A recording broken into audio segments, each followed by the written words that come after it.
সাত আসমানের নাম সমূহ ও সেখানে কারা আছেন। প্রথম আসমানের নাম হল রুকাইয়া। এ আসমানে সমগ্র মানবজাতির আদিপিতা হযরত আদম আলাইহিস সালাম আছেন।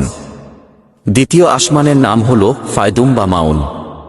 এ আসমানে হযরত ইয়াহিয়া আলাইহিস সালাম ও খ্রিস্টান সম্প্রদায়ের প্রবর্তক হযরত ঈসা আলাইহিস সালাম আছেন। তৃতীয় আসমানের নাম হল মালাকুত বা হারিজুন। এ আসমানে হযরত ইউসুফ আলাইহিস সালাম আছেন। চতুর্থ আসমানের নাম হল জাহিরা। এ আসমানে হযরত ইদ্রিস আলাইহিস সালাম আছেন। পঞ্চম আসমানের নাম হল মুজাইনা বা মুসাহারাত। এ আসমানে হযরত হারুন আলাইহিস সালাম আছেন। ষষ্ঠ আসমানের নাম হল খালিসা। এ আসমানে ইহুদি ধর্ম প্রবর্তক হযরত মুসা আলাইহিস সালাম আছেন। সপ্তম আসমানের নাম হল লাবিয়াহ বা দামিয়াহ। এ আসমানে হযরত ইব্রাহিম আলাইহিস সালাম আছেন।